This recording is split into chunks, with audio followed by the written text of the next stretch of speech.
Beyond the Wall. Many years ago, on my way from Hong Kong to New York, I passed a week in San Francisco. A long time had gone by since I had been in that city, during which my ventures in the Orient had prospered beyond my hope. I was rich and could afford to revisit my own country, to renew my friendship with such of the companions of my youth as still lived and remembered me with the old affection. Chief of these, I hoped, was Mohan Dampier, an old schoolmate with whom I had held a desultory correspondence which had long ceased, as is the way of correspondence between men.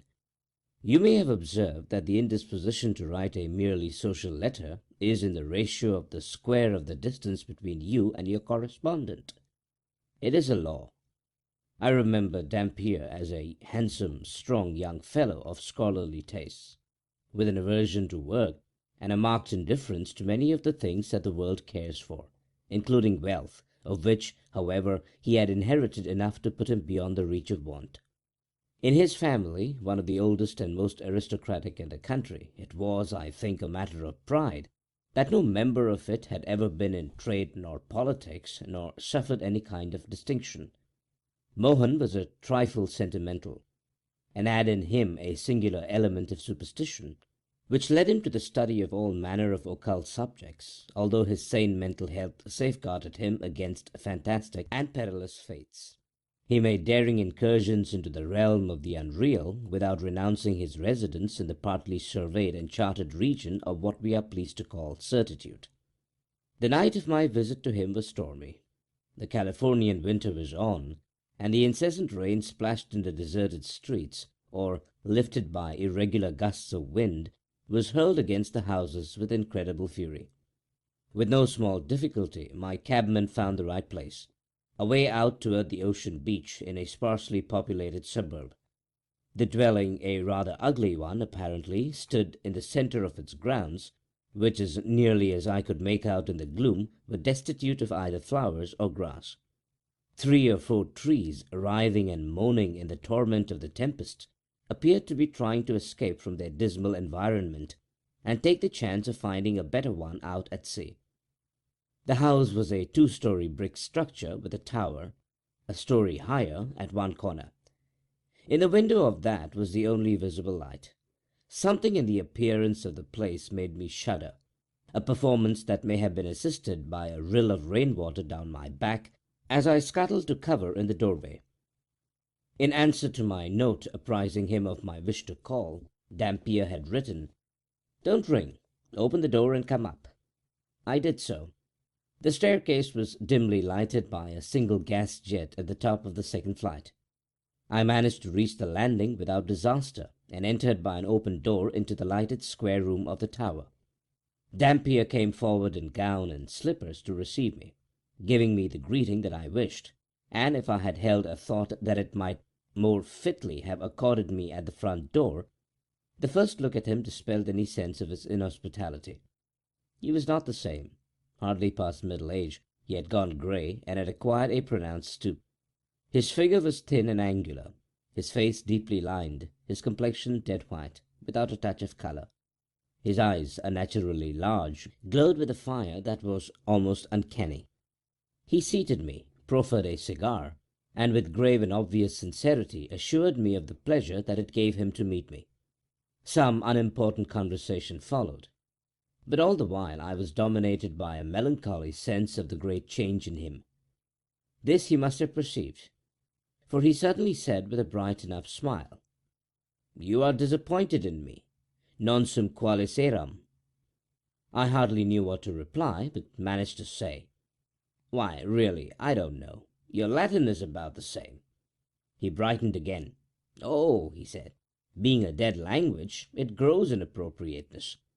But please have the patience to wait. Where I am going there is perhaps a better tongue. Will you care to have a message in it?" The smile faded as he spoke, and as he concluded he was looking into my eyes with a gravity that distressed me. Yet I would not surrender myself to his mood, nor permit me to see how deeply his prescience of death affected me.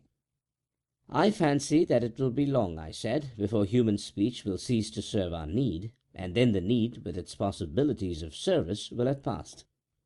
He made no reply. and I too was silent, for the talk had taken a dispiriting turn. Yet I knew not how to give it a more agreeable character. Suddenly, in a pause of the storm, when the dead silence was almost startling by contrast with the previous uproar, I heard a gentle tapping, which appeared to come from the wall behind my chair.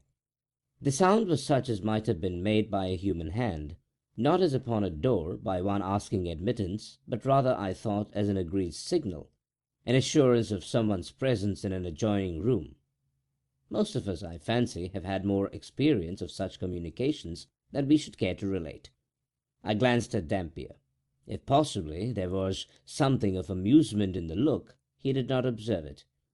He appeared to have forgotten my presence, and was staring at the wall behind me with an expression in his eyes that I am unable to name, although my memory of it is as vivid today as was my sense of it then. The situation was embarrassing. I rose to take my leave. At this he seemed to recover himself. "Please be seated," he said. "It is nothing. No one is there." But the tapping was repeated, and with the same gentle, slow insistence as before. "Pardon me," I said. "It is late. May I call tomorrow?" He smiled, a little mechanically, I thought. "It is very delicate of you," said he, "but quite needless. Really, this is the only room in the tower, and no one is there. At least—" He left the sentence incomplete, rose, and threw up a window, the only opening in the wall from which the sound seemed to come. "See?" Not clearly knowing what else to do, I followed him to the window and looked out. A street lamp some little distance away gave enough light through the murk of the rain that was again falling in torrents to make it entirely plain that no one was there. In truth, there was nothing but the sheer blank wall of the tower. Dampier closed the window, and signing me to my seat, resumed his own. The incident was not in itself particularly mysterious. Any one of a dozen explanations was possible, though none had occurred to me. Yet it impressed me strangely, the more, perhaps, from my friend's efforts to reassure me, which seemed to dignify it with a certain significance and importance. He had proved that no one was there, but in that fact lay all the interest, and he proffered no explanation. His silence was irritating and made me resentful. "My good friend," I said, somewhat ironically, "I fear I am not disposed to question your right to harbour as many spooks as you find agreeable to your taste and consistent with your notions of companionship. That is no business of mine. But being just a plain man of affairs, mostly of this world, I find spooks needless to my peace and comfort. I am going to my hotel, where my fellow guests are still in the flesh." It was not a very civil speech, but he manifested no feeling about it. "Kindly remain," he said. "I am grateful for your presence here. What you have heard tonight I believe myself to have heard twice before. Now, I know it was no illusion. That is much to me, more than you know. Have a fresh cigar and a good stock of patience while I tell you the story." The rain was now falling more steadily, with a low, monotonous susurration, interrupted at long intervals by the sudden slashing of the boughs of the trees as the wind rose and failed. The night was well advanced, but both sympathy and curiosity held me a willing listener to my friend's monologue, which I did not interrupt by a single word from beginning to end. "10 years ago," he said, "I occupied a ground-floor apartment in one of a row of houses, all alike, away at the other end of the town, on what we call Rincon Hill. This had been the best quarter of San Francisco, but had fallen into neglect and decay, partly because of the primitive character of its domestic architecture no longer suited the maturing taste of our wealthy citizens, partly because certain public improvements had made a wreck of it. The row of dwellings, in one of which I lived, stood a little way back from the street, each having a miniature garden, separated from its neighbours by low iron fences, and bisected with mathematical precision by a box-bordered gravel walk from gate to door. One morning, as I was leaving my lodging, I observed a young girl entering the adjoining garden on the left. It was a warm day in June, and she was lightly gowned in white. From her shoulders hung a broad straw hat profusely decorated with flowers and wonderfully beribboned in the fashion of the time. My attention was not long held by the exquisite simplicity of her costume. for no one could look at her face and think of anything earthly. Do not fear, I shall not profane it by description. It was beautiful exceedingly. All that I had ever seen or dreamed of loveliness was in that matchless living picture by the hand of the divine artist. So deeply did it move me that, without a thought of the impropriety of the act, I unconsciously bared my head as a devout Catholic or well-bred Protestant uncovers before an image of the Blessed Virgin. The maiden showed no displeasure. She merely turned her glorious dark eyes upon me with a look that made me catch my breath, and without other recognition of my act passed into the house. For a moment I stood motionless, hat in hand, painfully conscious of my rudeness, yet so dominated by the emotion inspired by that vision of incomparable beauty that my penitence was less poignant than it should have been. Then I went my way, leaving my heart behind. In the natural course of things I should probably have remained away until nightfall, but by the middle of the afternoon I was back in the little garden, affecting an interest in the new foolish flowers that I had never before observed. My hope was vain. She did not appear.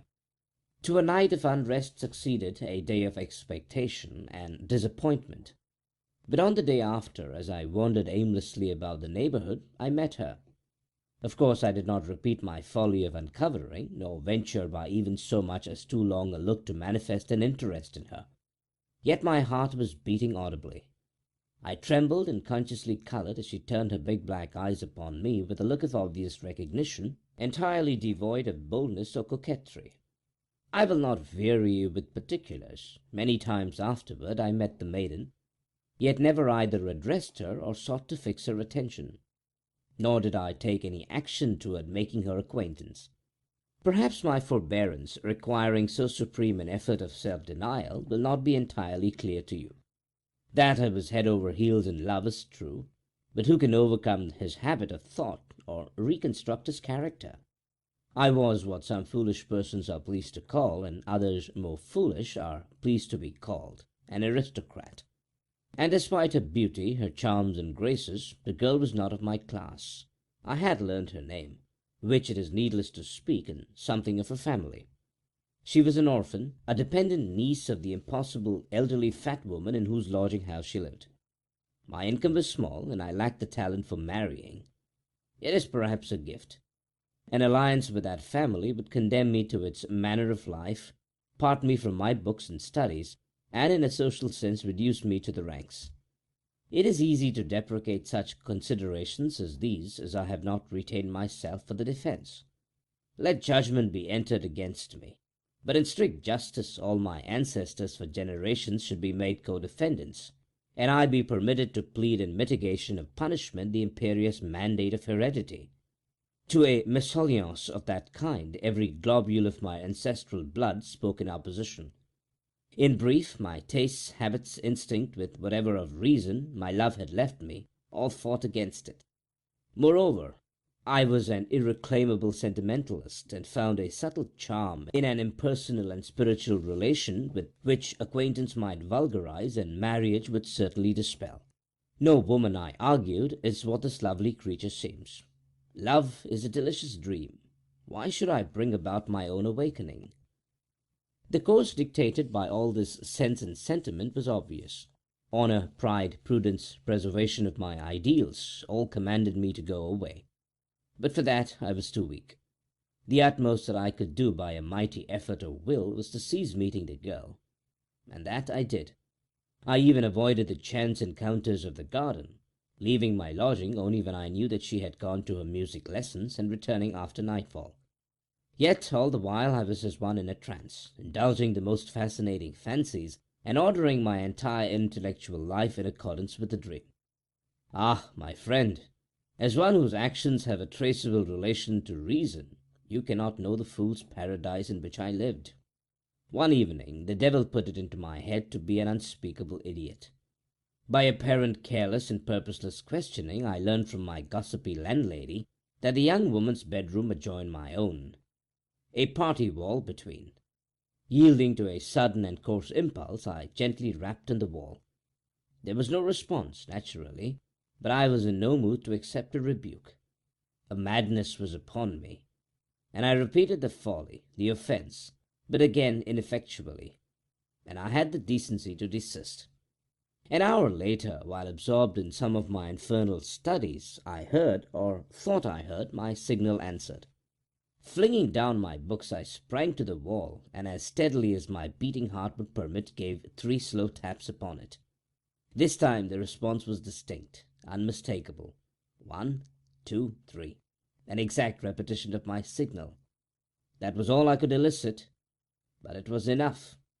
Too much. The next evening, and for many evenings afterward, that folly went on, I always having the last word. During the whole period I was deliriously happy, but with the perversity of my nature I persevered in my resolution not to see her. Then, as I should have expected, I got no further answers. She is disgusted, I said to myself, with what she thinks my timidity in making no more definite advances. And I resolved to seek her and make her acquaintance, and what? I did not know, nor do I now know what might have come of it.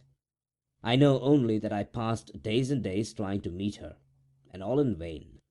She was invisible as well as inaudible. I haunted the streets where we had met, but she did not come. From my window I watched the garden in front of her house, but she passed neither in nor out. I fell into the deepest dejection, believing that she had gone away, yet took no steps to resolve my doubt by inquiry of my landlady, to whom, indeed, I had taken an unconquerable aversion, from her having once spoken of the girl with less of reverence than I thought befitting. There came a fateful night. Worn out with emotion, irresolution, and despondency, I had retired early and fallen into such a sleep as was still possible to me. In the middle of the night, some malign power bent upon the wrecking of my peace forever, caused me to open my eyes and sit up, wide awake and listening intently for I knew not what. Then I thought I heard a faint tapping on the wall, the mere ghost of the familiar signal. In a few moments it was repeated. 1, 2, 3, no louder than before, but addressing a sense alert and strained to receive it. I was about to reply when the adversary of peace again intervened in my affairs with a rascally suggestion of retaliation. She had long and cruelly ignored me. Now I would ignore her. Incredible fatuity, may God forgive it. All the rest of the night I lay awake, fortifying my obstinacy with shameless justifications, and listening. Late the next morning, as I was leaving the house, I met my landlady entering. "Good morning, Mr. Dampier," she said. "Have you heard the news?" I replied in words that I had heard no news, in manner that I did not care to hear any. The manner escaped her observation. "About the sick young lady next door," she babbled on. "What? You did not know? Why, she has been ill for weeks, and now—" I almost sprang upon her. "And now?" I cried. "Now what?"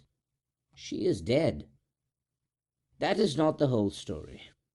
In the middle of the night, as I learned later, the patient, awakening from a long stupor after a week of delirium, had asked.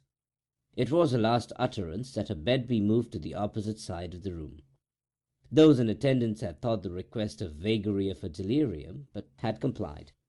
And there the poor passing soul had exerted its failing will to restore a broken connection, a golden thread of sentiment between its innocence and a monstrous baseness owing a blind, brutal allegiance to the law of self.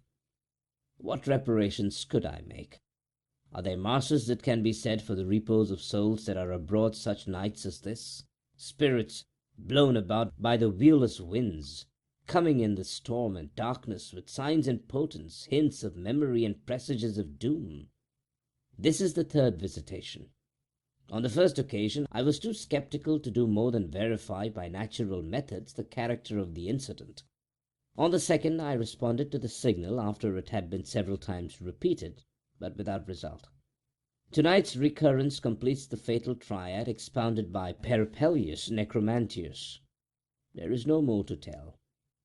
When Dampier had finished his story, I could think of nothing relevant that I cared to say, and to question him would have been a hideous impertinence.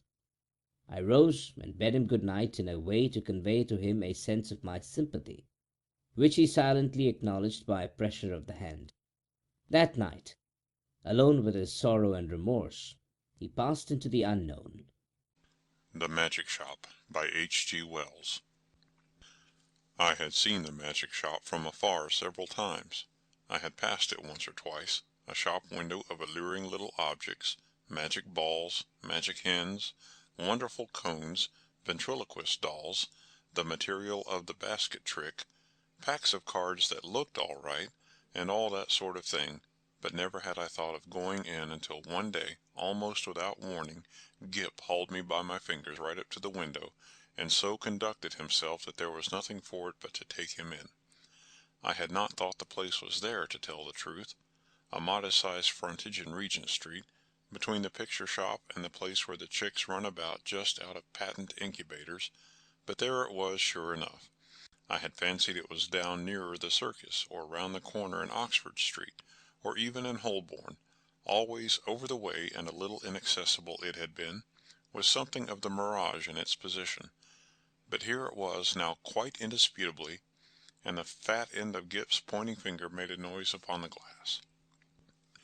"If I was rich," said Gip, dabbing a finger at the disappearing egg, "I'd buy myself that, and that," which was the crying baby, very human, and that, which was a mystery and called, so a neat card asserted, "Buy one and astonish your friends." "Anything," said Gip, "will disappear under one of those cones. I have read about it in a book. And there, Dada, is the vanishing halfpenny, only they put it this way up so's we can't see how it's done. Gip, dear boy, inherits his mother's breeding, and he did not propose to enter the shop or worry in any way. Only, you know, quite unconsciously he lugged my fingers forward, and he made his interest clear. 'That,' he said, and pointed to the magic bottle. 'If you had that?' I said, at which promising inquiry he looked up with a sudden radiance. 'I could show it to Jessie,' he said, thoughtful as ever of others. 'It's less than 100 days to your birthday, Gibbles,' I said, and laid my hand on the door handle. Gip made no answer, but his grip tightened on my finger, and so we came into the shop. It was no common shop, this. It was a magic shop, and all the prancing precedence Gip would have taken in the matter of mere toys was wanting. He left the burthen of the conversation to me. It was a little, narrow shop, not very well lit, and the doorbell pinged again with a plaintive note as we closed it behind us. For a moment or so we were alone and could glance about us. There was a tiger in papier-mâché on the glass case that covered the low counter, a grave, kind-eyed tiger that waggled his head in a methodical manner. There were several crystal spheres, a china hand holding magic cards, a stock of magic fish bowls in various sizes, and an immodest magic hat that shamelessly displayed its springs. On the floor were magic mirrors, one to draw you out long and thin, one to swell your head and vanish your legs, and one to make you short and fat like a draft. And while we were laughing at these, the shopman, as I suppose, came in. At any rate, there he was behind the counter, a curious, sallow, dark man, with one ear larger than the other and a chin like the toe-cap of a boot. "What can we have the pleasure?" he said, spreading his long magic fingers on the glass case, and so with a start we were aware of him. "I want," I said, "to buy my little boy a few simple tricks." "Legerdemain?" he asked. "Mechanical? Domestic? Anything amusing?" said I. Said the shopman, and scratched his head for a moment as if thinking. Then, quite distinctly, he drew from his head a glass ball. "Something in this way," he said, and held it out. The action was unexpected. I had seen the trick done at entertainment endless times before. It's part of the common stock of conjurers, but I had not expected it here.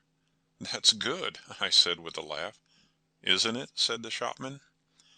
Gip stretched out his disengaged hand to take this object and found merely a blank palm. "It's in your pocket," said the shopman, and there it was. "How much will that be?" I asked. "We make no charge for glass balls," said the shopman politely. "We get them," he picked one out of his elbow as he spoke, "free."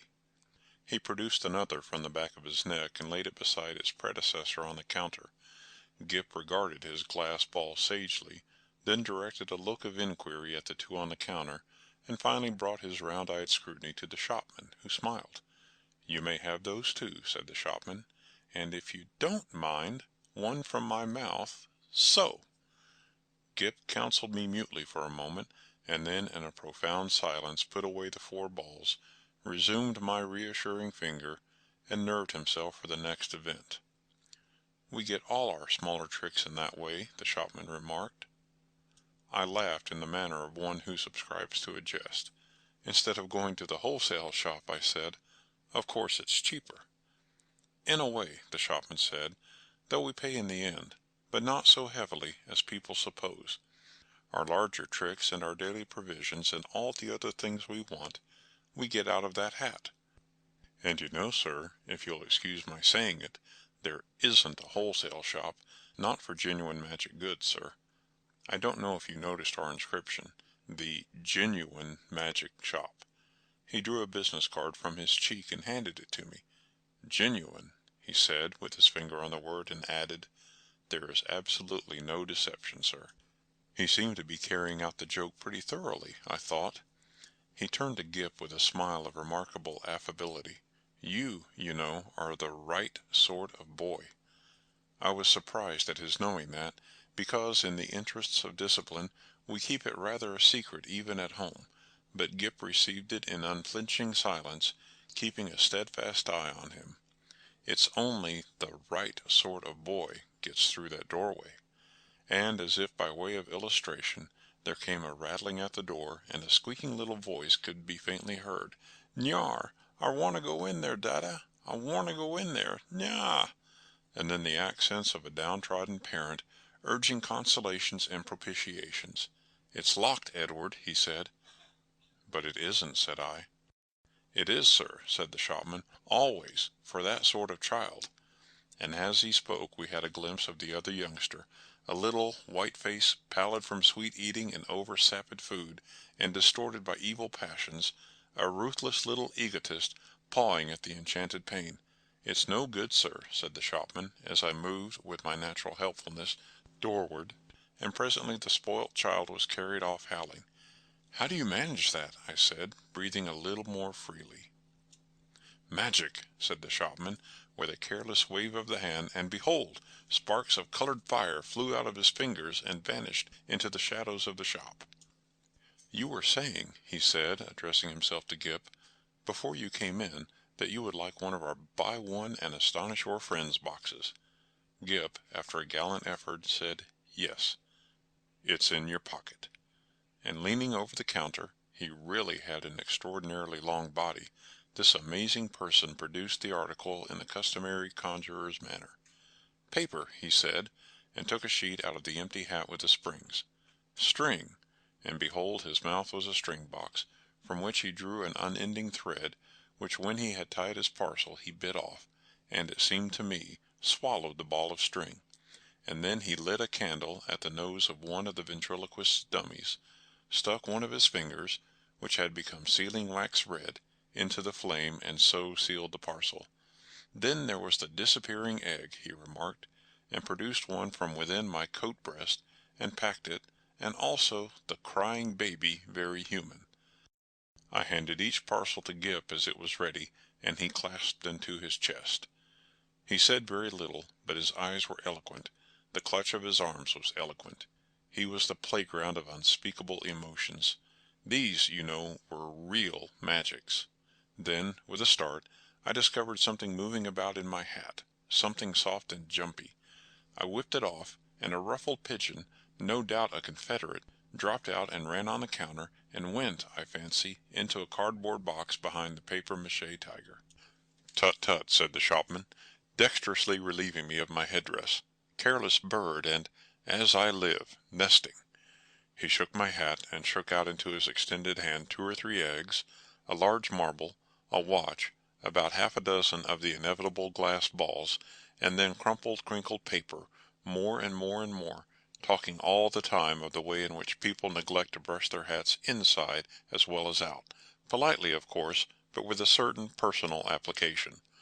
"All sorts of things accumulate, sir. Not you, of course, in particular. Nearly every customer. Astonishing what they carry about with them."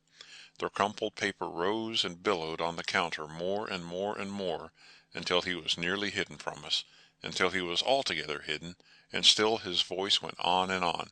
We none of us know what the fair semblance of a human being may conceal, sir. Are we all then no better than brushed exteriors, whited sepulchres? His voice stopped, exactly like when you hit a neighbor's gramophone with a well-aimed brick.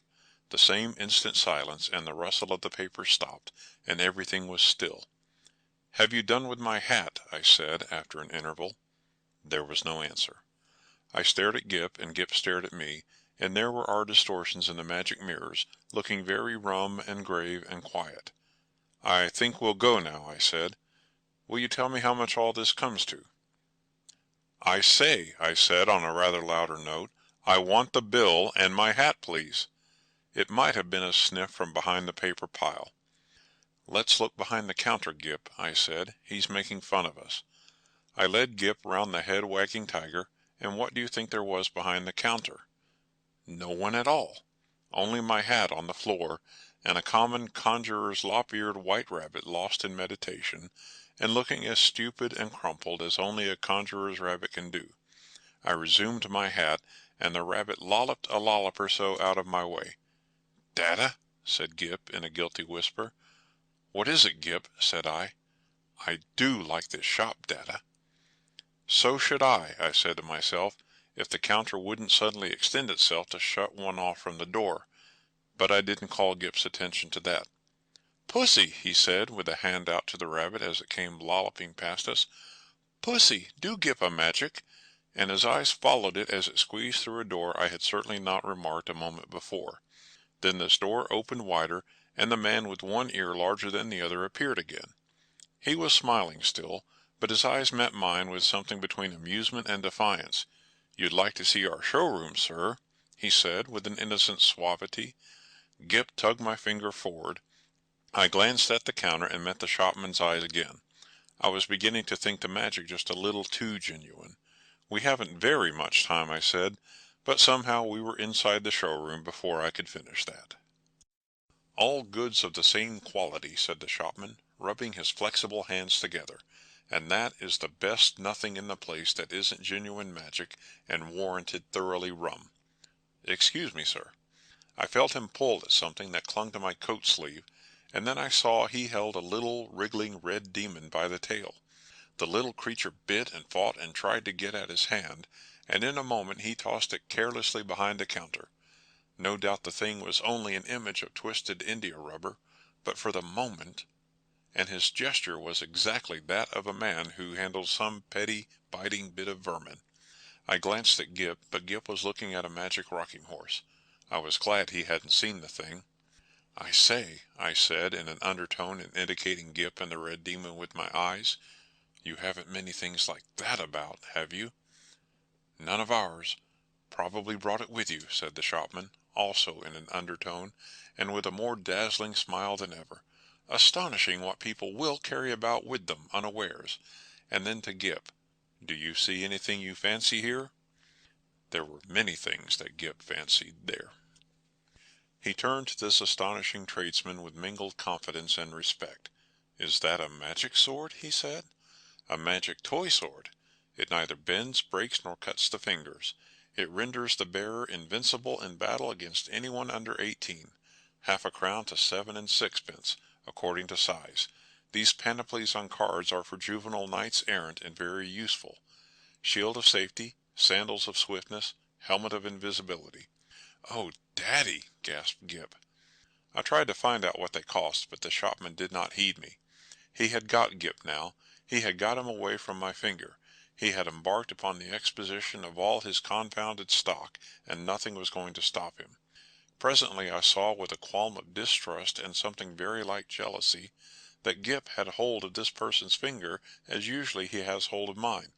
No doubt the fellow was interesting, I thought, and had an interestingly faked lot of stuff, really good fake stuff. Still, I wandered after them, saying very little, but keeping an eye on this prestidigital fellow. After all, Gip was enjoying it, and no doubt when the time came to go we should be able to go quite easily. It was a long rambling place, that showroom. a gallery broken up by stands and stalls and pillars, with archways leading off to other departments in which the queerest-looking assistants loafed and stared at one, and with perplexing mirrors and curtains. So perplexing, indeed, were these that I was presently unable to make out the door by which we had come. The shopman showed Gip magic trains that ran without steam or clockwork, just as you set the signals, and then some very, very valuable boxes of soldiers that all came alive directly you took off the lid and said. I myself haven't a very quick ear, and it was a tongue-twisting sound, but Gip, he has his mother's ear, got it in no time. "Bravo!" said the shopman, putting the men back into the box unceremoniously and handing it to Gip. "Now," said the shopman, and in a moment Gip had made them all alive again. "You'll take that box?" asked the shopman. "We'll take that box," said I, "unless you charge its full value, in which case it would need a trust magnate." "Dear heart, no!" And the shopman swept the little men back again, shut the lid, waved the box in the air, and there it was, in brown paper, tied up, and with Gip's full name and address on the paper. The shopman laughed at my amazement. "This is the genuine magic," he said, "the real thing." "It's a little too genuine for my taste," I said again. After that he fell to showing Gip tricks, odd tricks, and still odder the way they were done. He explained them, he turned them inside out, and there was the dear little chap nodding his busy bit of a head in the sagest manner. I did not attend as well as I might. "Hey presto!" said the magic shopman, and then would come the clear, small "Hey presto!" of the boy. But I was distracted by other things. It was being borne in upon me just how tremendously rum this place was. It was, so to speak, inundated by a sense of rumness. There was something a little rum about the fixtures even, about the ceiling, about the floor, about the casually distributed chairs. I had a queer feeling that whenever I wasn't looking at them straight, they went askew, and moved about and played a noiseless puss in the corner behind my back. And the cornice had a serpentine design with masks altogether too expressive for proper plaster. Then abruptly my attention was caught by one of the odd-looking assistants. He was some way off and evidently unaware of my presence. I saw a sort of three-quarter length of him over a pile of toys and through an arch, and, he was leaning against a pillar in an idle sort of way, doing the most horrid things with his features. The particular horrid thing he did was with his nose. He did it just as though he was idle and wanted to amuse himself.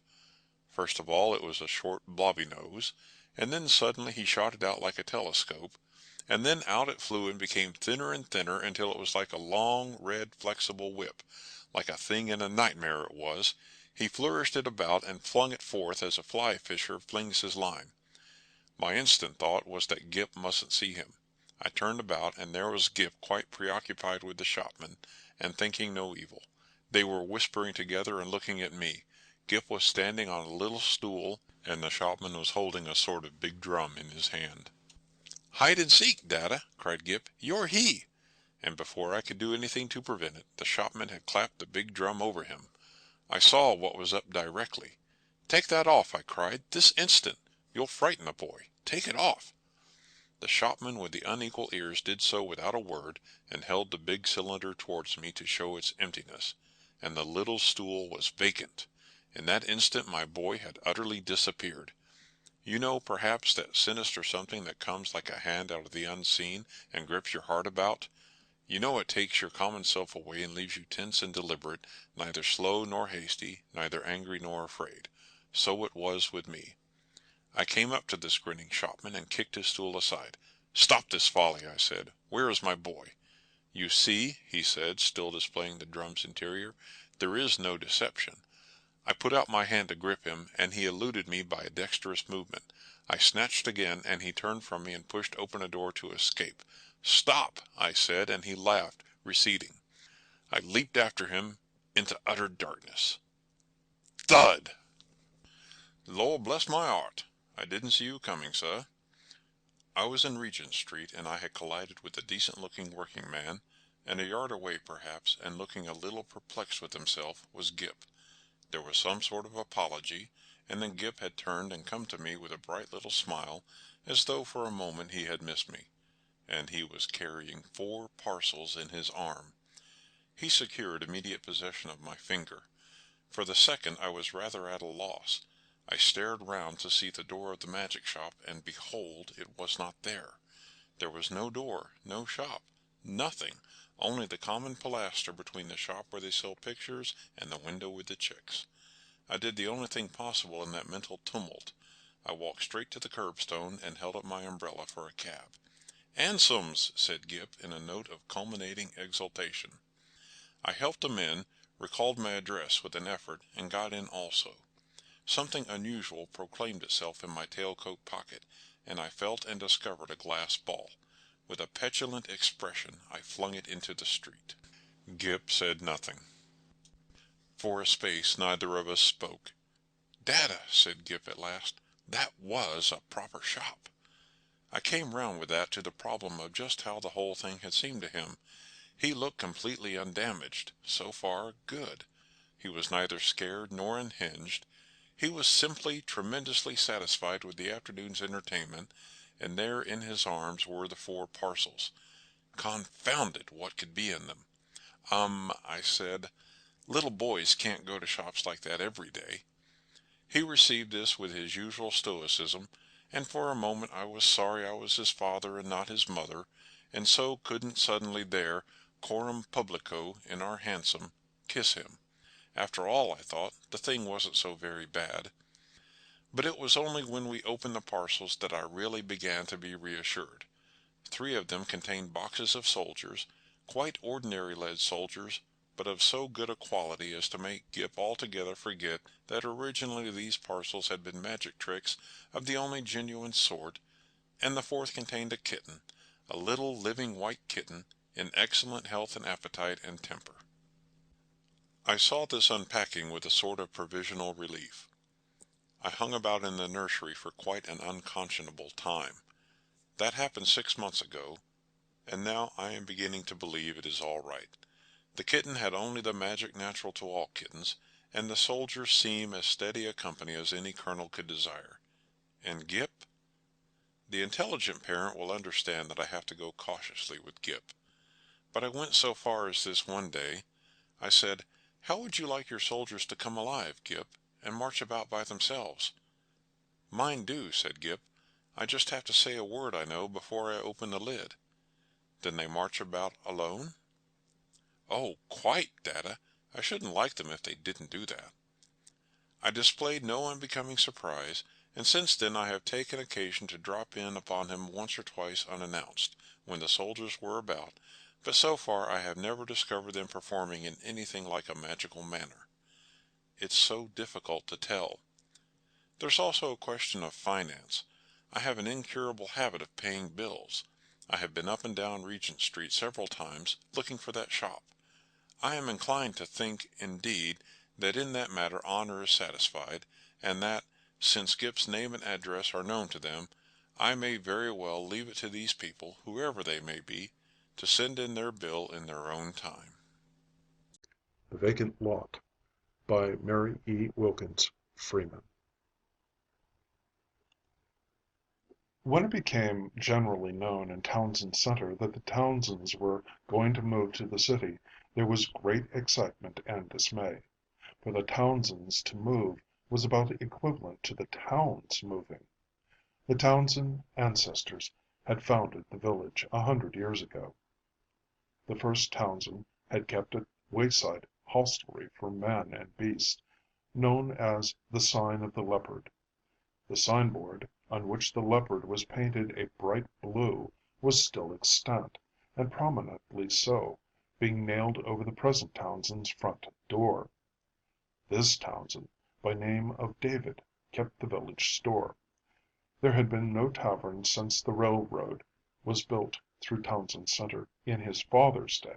Therefore the family, being ousted by the march of progress from their chosen employment, took up with a general country store as being the next thing to a country tavern, the principal difference consisting in the fact that all the guests were transients, never requiring bedchambers, securing their rest on the tops of sugar and flour barrels and codfish boxes, and the refreshment from stray nibblings at the stock-in-trade, to the profitless replenishment of raisins and loaf-sugar and crackers and cheese. The flitting of the Townsends from the home of their ancestors was due to a sudden access of wealth from the death of a relative and the desire of Mrs. Townsend to secure better advantages for her son George, 16 years old, in the way of education, and for her daughter Adriana, 10 years older, better matrimonial opportunities.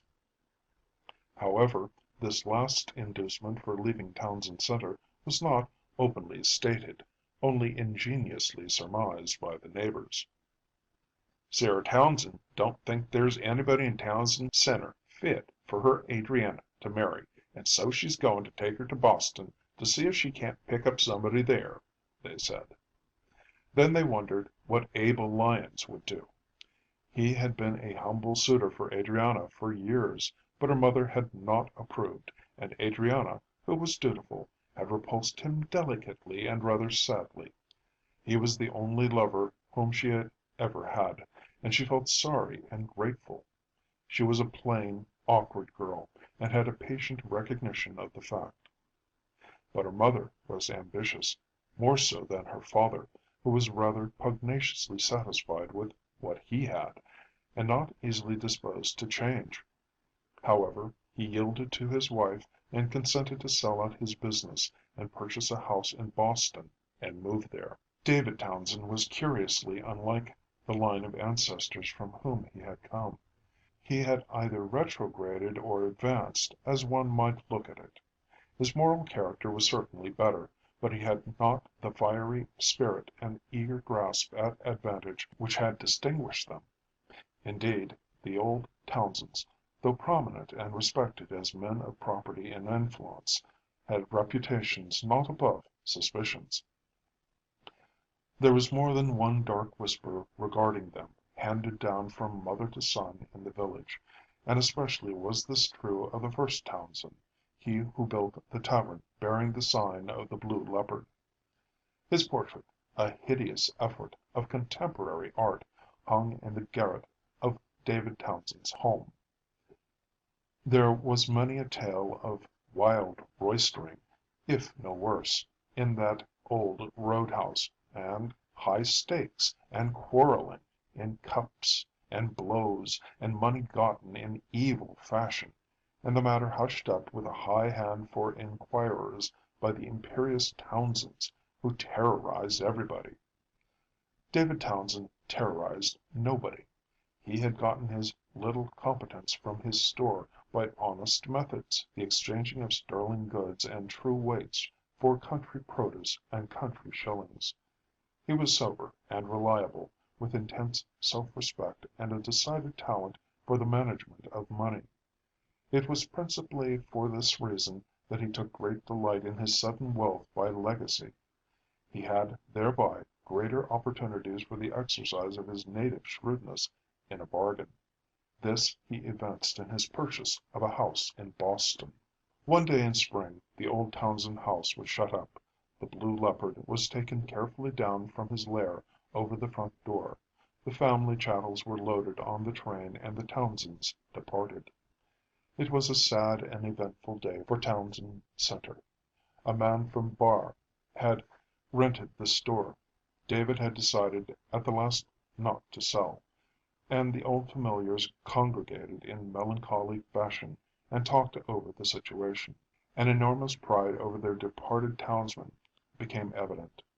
They paraded him, flaunting him like a banner in the eyes of the new man. "David is awful smart," they said.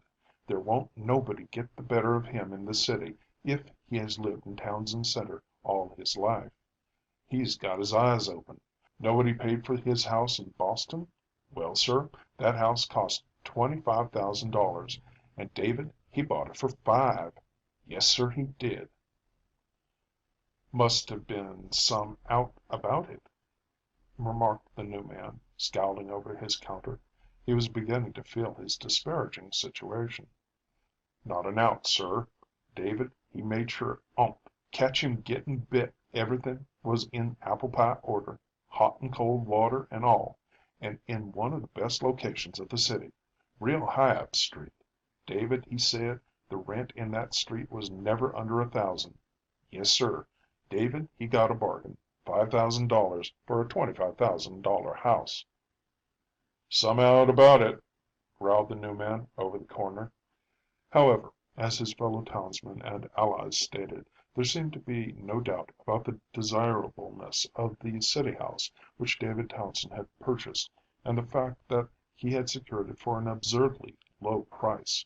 The whole family were at first suspicious. It was ascertained that the house had cost a round sum only a few years ago. It was in perfect repair. Nothing whatever was amiss with plumbing, furnace, anything. There was not even a soap factory within smelling distance, as Mrs. Townsend had vaguely surmised. She was sure that she had heard of houses being undesirable for such reasons, but there was no soap factory. They all sniffed and peeked. When the first rainfall came, they looked at the ceiling, confidently expecting to see dark spots where the leaks had commenced, but there were none. They were forced to confess that their suspicions were allayed, that the house was perfect, even overshadowed with the mystery of a lower price than it was worth. That, however, was an additional perfection in the opinion of the Townsends, who had their share of New England thrift.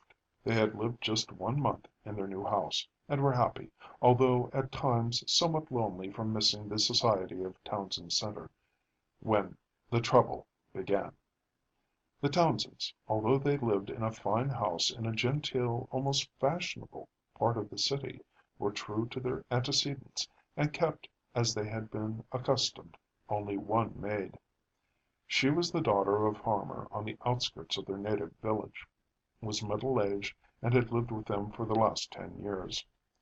One pleasant Monday morning she rose early and did the family washing before breakfast, which had been prepared by Mrs. Townsend and Adriana, as was their habit on washing days.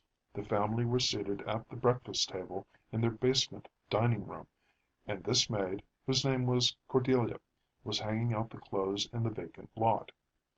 This vacant lot seemed a valuable one, being on a corner. It was rather singular that it had not been built upon. The Townsends had wondered at it, and agreed that they would have preferred their own house to be there. They had, however, utilized it as far as possible with their innocent, rural disregard of property rights in unoccupied land. "We might just as well hang out our washing in that vacant lot," Mrs. Townsend had told Cordelia the first Monday of their stay in the house. "Our little yard ain't half big enough for all our clothes, and it is sunnier there too." So Cordelia had hung out the wash there for 4 Mondays, and this was the 5th. The breakfast was about half finished. They had reached the buckwheat cakes, when this maid came rushing into the dining room and stood regarding them, speechless, with a countenance indicative of the utmost horror. She was deadly pale. Her hands, sodden with soap suds, hung twitching at her sides in the folds of her calico gown. Her very hair, which was light and sparse, seemed to bristle with fear. All the Townsends turned and looked at her. David and George rose with a half-defined idea of burglars. "Cordelia Battles, what is the matter?" cried Mrs. Townsend. Adriana gasped for breath and turned as white as the maid. "What is the matter?" repeated Mrs. Townsend, but the maid was unable to speak. Mrs. Townsend, who could be peremptory, sprang up, ran to the frightened woman and shook her violently. "Cordelia Battles, you speak," said she, "and not stand there staring that way, as if you were struck dumb. What is the matter with you?" Then Cordelia spoke in a fainting voice. "There's somebody else hanging out clothes in the vacant lot," she gasped, and clutched at a chair for support. "Who?" cried Mrs. Townsend, rousing to indignation, for already she had assumed a proprietorship in the vacant lot. "Is it the folks in the next house? I'd like to know what right they have. We are next to that vacant lot." "I dunno who it is," gasped Cordelia. "Why, we've seen that girl next door go to mass every morning," said Mrs. Townsend. "She's got a fiery red head. Seems as if you might know her by this time, Cordelia." "It ain't that girl," gasped Cordelia. Then she added in a horror-stricken voice, "I couldn't see who 'twas." They all stared. "Why couldn't you see?" demanded her mistress. "Are you struck blind?" "No, ma'am." "Then why couldn't you see?" "All I could see was—" Cordelia hesitated, with an expression of the utmost horror. "Go on," said Mrs. Townsend impatiently.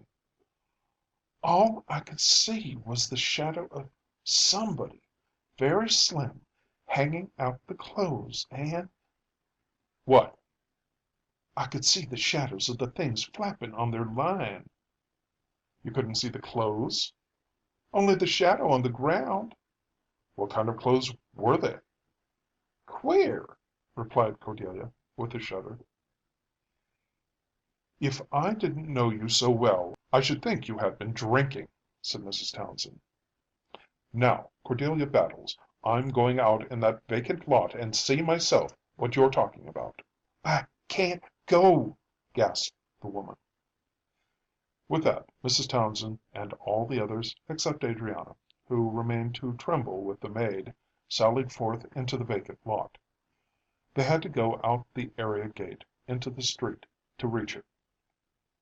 It was nothing unusual in the way of vacant lots. One large poplar tree, the relic of the old forest which had once flourished there, twinkled in one corner. For the rest, it was overgrown with coarse weeds and a few dusty flowers. The Townsends stood just inside the rude board fence which divided the lot from the street, and stared with wonder and horror, for Cordelia had told the truth.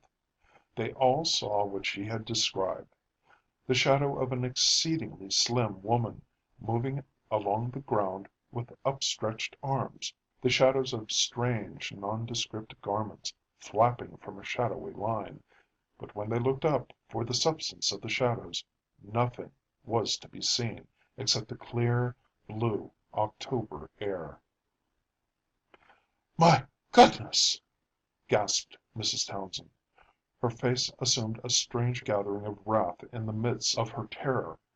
Suddenly she made a determined move forward, although her husband strove to hold her back. "You let me be," said she. She moved forward. Then she recoiled and gave a loud shriek. "The wet sheet flapped in my face," she cried. "Take me away! Take me away!" Then she fainted. Between them they got her back to the house.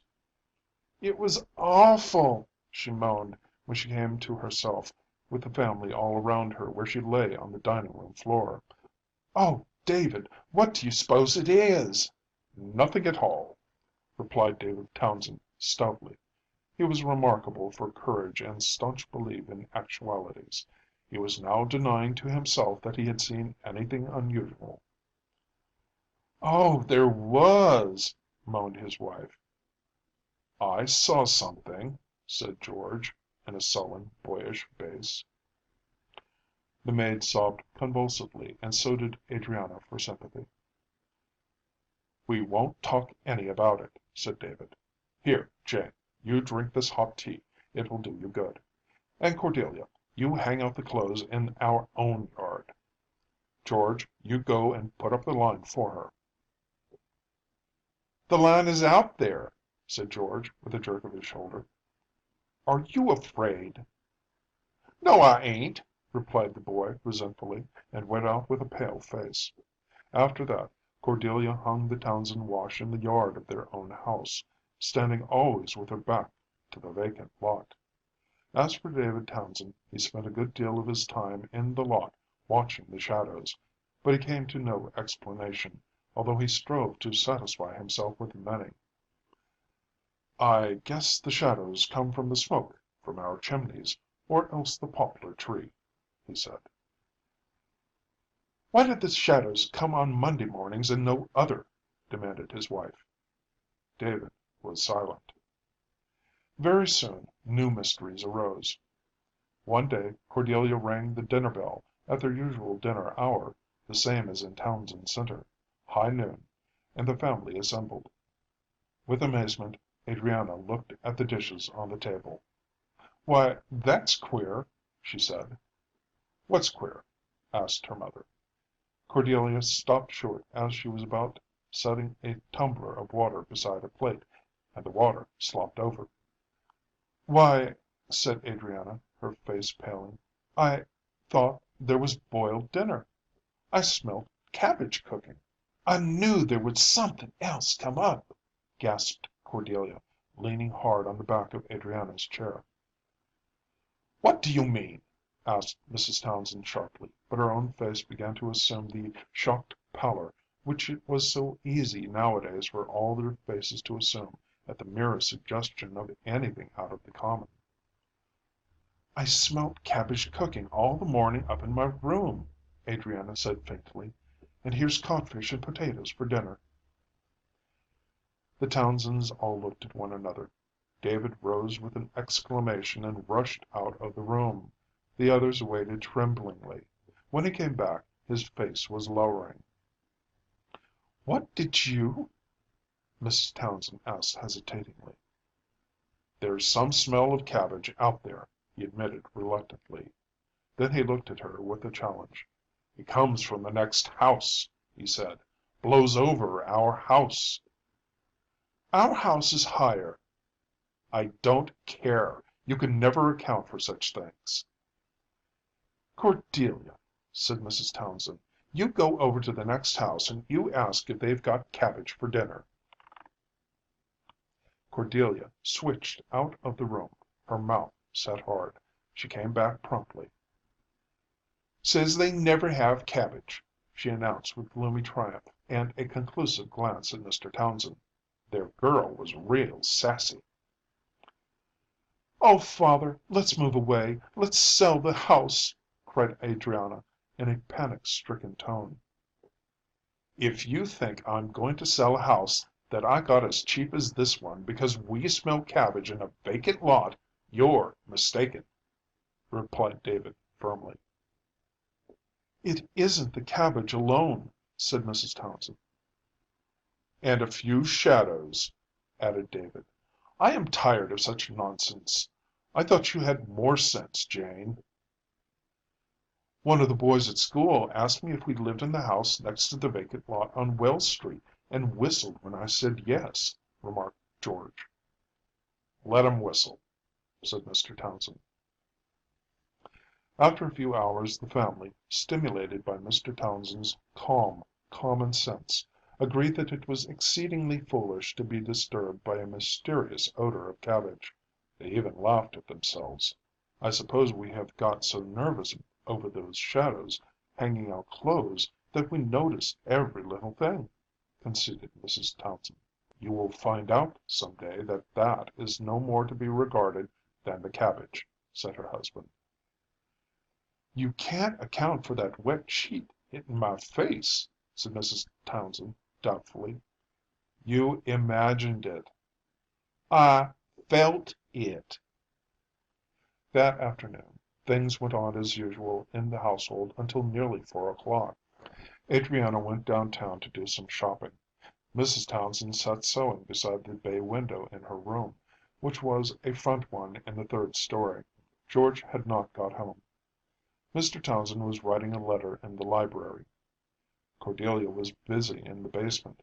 The twilight, which was coming earlier and earlier every night, was beginning to gather, when suddenly there was a loud crash which shook the house from its foundations.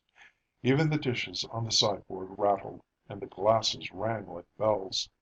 The pictures on the walls of Mrs. Townsend's room swung out from the walls. But that was not all. Every looking glass in the house cracked simultaneously, as nearly as they could judge, from top to bottom, then shivered into fragments over the floors. Mrs. Townsend was too frightened to scream. She sat huddled in her chair, gasping for breath, her eyes rolling from side to side in incredulous terror, turned toward the street. She saw a great black group of people crossing it just in front of the vacant lot. There was something inexpressibly strange and gloomy about this moving group. There was an effect of sweeping, wavings and foldings of sable draperies, and gleams of deadly white faces. Then they passed. She twisted her head to see, and they disappeared in the vacant lot. Mr. Townsend came hurrying into the room. He was pale, and looked at once angry and alarmed. "Did you fall?"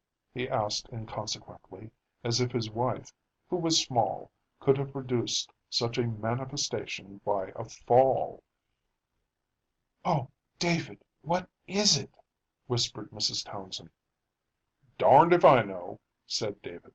"Don't swear. It's too awful. Oh, see the looking glass, David." "I see it. The one over the library mantel is broken, too." "Oh, it is a sign of death." Cordelia's feet were heard as she staggered on the stairs. She almost fell into the room. She reeled over to Mr. Townsend and clutched his arm. He cast a sidewise glance, half furious, half commiserating, at her. "Well, what is it all about?" he asked. "I don't know. What is it? Oh, what is it? The looking glass in the kitchen is broken, all over the floor. Oh, oh, what is it?" "I don't know any more than you do. I didn't do it." "Looking glasses broken is a sign of death in the house," said Cordelia. "If it's me, I hope I'm ready, but I'd rather die than be so scared as I've been lately." Mr. Townsend shook himself loose and eyed the two trembling women with gathering resolution. "Now look here, both of you," he said. "This is nonsense. You'll die sure enough of fright if you keep on this way. I was a fool myself to be startled. Everything it is an earthquake." "Oh, David!" gasped his wife, not much reassured. "It is nothing but an earthquake," persisted Mr. Townsend. "It acted just like that. Things always are broken on the walls, and the middle of the room isn't affected. I've read about it." Suddenly Mrs. Townsend gave a loud shriek and pointed. "How do you account for that?" she cried. "If that's an earthquake, oh, oh, oh!" She was on the verge of hysterics. Her husband held her firmly by the arm as his eyes followed the direction of her rigid pointing finger. Cordelia looked also, her eyes seeming converged to a bright point of fear. On the floor, in front of the broken looking glass, lay a mass of black stuff in a gruesome long ridge. "It's something you dropped there," almost shouted Mr. Townsend. "It ain't. Oh!" Mr. Townsend dropped his wife's arm and took one stride toward the object. It was a very long crape veil. He lifted it, and it floated out from his arm as if imbued with electricity. "It's yours," he said to his wife. "Oh, David, I never had one. You know, oh, you know I shouldn't unless you died. How came it there?" "I'm darned if I know," said David, regarding it. He was deadly pale, but still resentful rather than afraid. "Don't hold it. Don't." "I'd like to know what in thunder all this means," said David. He gave the thing an angry toss, and it fell on the floor in exactly the same long heap as before. Cordelia began to weep with racking sobs. Mrs. Townsend reached out and caught her husband's hand, clutching it hard with ice-cold fingers. "What's got into this house, anyhow?" he growled. "You'll have to sell it. Oh, David, we can't live here." "As for selling a house I paid only $5,000 for when it's worth 25, for any such nonsense as this, I won't." David gave one stride toward the black veil, but it rose from the floor and moved away before him, across the room at exactly the same height as if suspended from a woman's head. He pursued it, clutching vainly all around the room. Then he swung himself on his heel with an exclamation, and the thing fell to the floor again in the long heap. Then were heard hurrying feet on the stairs, and Adriana burst into the room. She ran straight to her father and clutched his arm. She tried to speak, but she chattered unintelligibly. Her face was blue. Her father shook her violently. "Adriana, do have more sense!" he cried. "Oh, David, how can you talk so?" sobbed her mother. "I can't help it. I'm mad," said he with emphasis. "What has got into this house, and you all, anyhow?" "What is it, Adriana, poor child?" asked her mother. "Only look what has happened here." "It's an earthquake," said her father staunchly. "Nothing to be afraid of." "How do you account for that?" said Mrs. Townsend in an awful voice, pointing to the veil. Adriana did not look. She was too engrossed with her own terrors. She began to speak in a breathless voice. "I was coming by the vacant lot," she panted, "and I had my new hat in a paper bag and a parcel of blue ribbon, and I saw a crowd, an awful, oh, a whole crowd of people with white faces as if they were dressed all in black." "Where are they now?" "I don't know. Oh!" Adriana sank, gasping feebly, into a chair. "Get her some water, David," sobbed her mother. David rushed with an impatient exclamation out of the room and returned with a glass of water which he held to his daughter's lips. "Here, drink this," he said roughly. "Oh, David, how can you speak so?" sobbed his wife. "I can't help it. I'm mad clean through," said David. Then there was a hard bound upstairs, and George entered. He was very white, but he grinned at them with an appearance of unconcern. "Hullo!" he said in a shaking voice, which he tried to control. "What on earth's to pay in that vacant lot now?" "Well, what is it?" demanded his father. "Oh, nothing. Only, well, there are lights over it exactly as if there was a house there, just about where the windows would be. It looked as if you could walk right in, but when you look close there are those old dried up weeds rattling away on the ground the same as ever. I looked at it and couldn't believe my eyes. A woman saw it too. She came along just as I did. She gave one look, then she screeched and ran. I waited for someone else, but nobody came." Mr. Townsend rushed out of the room. "I dare say it'll be gone when he gets there," began George. Then he stared round the room. "What's to pay here?" he cried. "Oh, George, the whole house shook all at once, and all the looking glasses broke," wailed his mother, and Adriana and Cordelia joined. George whistled with pale lips. Then Mr. Townsend entered. "Well?" asked George. "See anything?"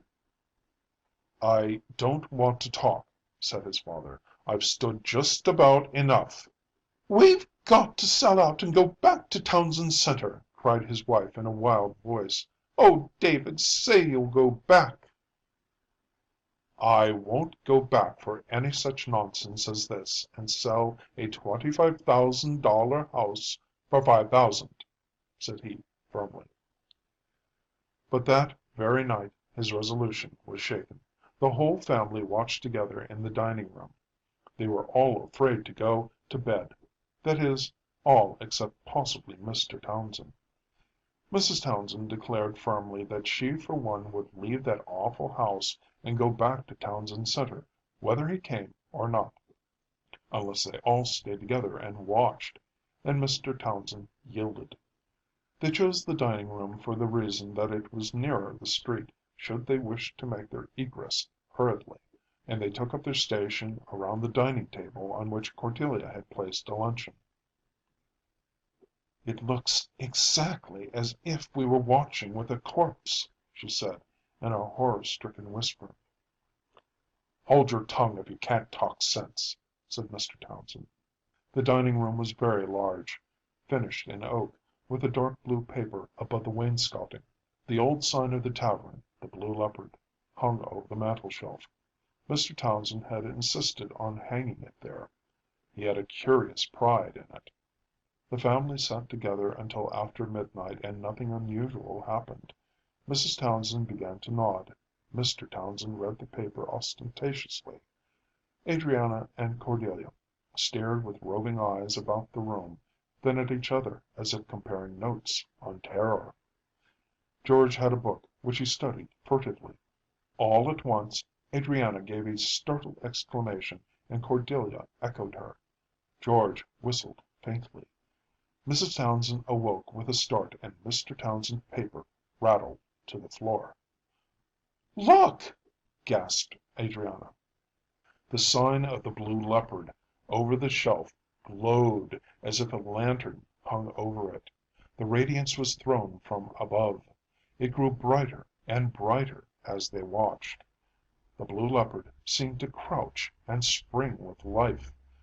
Then the door into the front hall opened, the outer door, which had been carefully locked. It squeaked, and they all recognized it. They sat staring. Mr. Townsend was as transfixed as the rest. They heard the outer door shut, then the door into the room swung open, and slowly that awful black group of people which they had seen in the afternoon entered. The Townsends, with one accord, rose and huddled together in a far corner. They all held to each other and stared. The people, their faces gleaming with the whiteness of death, their black robes waving and folding, crossed the room. They were a trifle above mortal height, or seemed so, to the terrified eyes which saw them. They reached the mantelshelf where the signboard hung. Then a black draped long arm was seen to rise and make a motion, as if plying a knocker. Then the whole company passed out of sight, as if through the wall, and the room was as before. Mrs. Townsend was shaking in a nervous chill. Adriana was almost fainting. Cordelia was in hysterics. David Townsend stood glaring in a curious way at the sign of the Blue Leopard. George stared at him with a look of horror. There was something in his father's face which made him forget everything else. At last he touched his arm timidly. "Father," he whispered. David turned and regarded him with a look of rage and fury. Then his face cleared. He passed his hand over his forehead. "Good Lord, what did come to me?" he muttered. "You look like that awful picture of old Tom Townsend in the garret in Townsend Center, Father," whimpered the boy, shuddering. "Should think I might look like most any old cuss after such darned work as this," growled David, but his face was white. "Go and pour out some hot tea for your mother," he ordered the boy sharply. He himself shook Cordelia violently. "Stop such actions," he shouted in her ears, and shook her again. "Ain't you a church member?" he demanded. "What be you afraid of? You ain't done nothing wrong, have ye?" Then Cordelia quoted scripture in a burst of sobs and laughter. "Behold, I was shapen in iniquity, and in sin did my mother conceive me," she cried out. "If I ain't done wrong, maybe them that's come before me did, and when the evil one and the powers of darkness is abroad, I'm liable. I'm liable." Then she laughed loud and long and shrill. "If you don't hush up," said David, but still with that white terror and horror on his own face, "I'll bundle you out in that vacant lot, whether or no. I mean it." Then Cordelia was quiet, after one wild roll of her eyes at him. The color was returning to Adriana's cheeks. Her mother was drinking hot tea in spasmodic gulps. "It's after midnight," she gasped, "and I don't believe they'll come again tonight. Do you, David?" "No, I don't," said David conclusively. "Oh, David, we mustn't stay another night in this awful house." "We won't. Tomorrow we'll pack off bag and baggage to Townsend Center, if it takes all the fire department to move us. said David. Adriana smiled in the midst of her terror. She thought of Abel Lyons. The next day Mr. Townsend went to the real estate agent who had sold him the house. "It's no use," he said. "I can't stand it. Sell the house for what you can get. I'll give it away rather than keep it." Then he added a few strong words as to his opinion of parties who sold him such an establishment, but the agent pleaded innocent for the most part. "I'll own I suspected something wrong when the owner, who pledged me to secrecy as to his name, told me to sell that place for what I could get and did not limit me. I had never heard anything, but I began to suspect something was wrong. Then I made a few inquiries and found out that there was a rumor in the neighborhood that there was something out of the usual about that vacant lot. I had wondered myself why it wasn't built upon. There was a story about its being undertaken once, and the contract made, and the contractor dying. Then another man took it, and one of the workmen was killed on his way to dig the cellar, and the others struck. I didn't pay much attention to it. I never believed much in that sort of thing anyhow. And then, too, I couldn't find out that there had ever been anything wrong about the house itself, except as the people had lived there were said to have seen and heard queer things in the vacant lot. So I thought you might be able to get along, especially as you didn't look like a man who was timid, and the house was such a bargain as I never handled before. But this, you tell me, is beyond belief. Do you know the names of the people who formerly owned the vacant lot?" asked Mr. Townsend. "I don't know for certain," replied the agent, "for the original owners flourished long before your or my day, but I do know that the lot goes by the name of the old Gaston lot. What's the matter? Are you ill?" "No, it is nothing," replied Mr. Townsend. "Get what you can for the house. Perhaps another family might not be as troubled as we have been."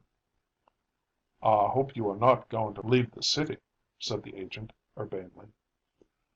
"I am going back to Townsend Center as fast as steam can carry me after we get packed up and out of that cursed house," replied Mr. David. He did not tell the agent nor any of his family what had caused him to start when told the name of the former owners of the lot. He remembered all at once the story of a ghastly murder which had taken place in the Blue Leopard. The victim's name was Gaston, and the murderer had never been discovered. To the Dead in the Graveyard Under My Window by Adelaide Crapsey. Written in a moment of exasperation. How can you lie so still? All day I watch, and never a blade of all the green sod moves to show where restlessly you toss and turn, and fling a desperate arm, or draw up knees stiffened and aching from their long disuse. I watch all night, and not one ghost comes forth to take its freedom of the midnight hour. Oh, have you no rebellion in your bones? The very worms must scorn you where you lie, a pallid, mouldering, acquiescent folk, meek inhabitants of unresented graves. Why are you there in your straight row on row, where I must ever see you from my bed, that in your mere dumb presence iterate the text so weary in my ears? Lie still and rest. Be patient and lie still and rest. I'll not be patient. I will not lie still.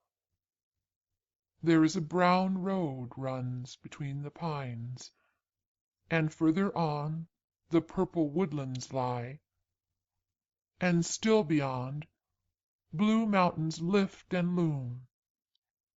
And I would walk the road, and I would be deep in the wooded shade, and I would reach the windy mountain tops that touch the clouds. My eyes may follow, but my feet are held. Recumbent as you others, must I too submit? Be mimic of your movelessness, with pillow and counterpane for stone and sod? And if the many sayings of the wise teach of submission, I will not submit, but with a spirit all unreconciled, flash an unquenched defiance to the stars. Better it is to walk, to run, to dance. Better it is to laugh and leap and sing, to know the open skies of dawn and night, to move untrammeled down the flaming noon. And I will clamber it through weary days, keeping the edge of deprivation sharp, nor with the pliant speaking on my lips of resignation, sister to defeat. I'll not be patient. I will not lie still. And in ironic quietude, who is the despot of our days and lord of dust needs but scarce heeding, wait to drop grim, casual comment on rebellion's end. Yes, yes, wilful and petulant, but now is dead and quiet as the other are. And this each body and ghost of you hath heard, that in your graves do therefore lie so still.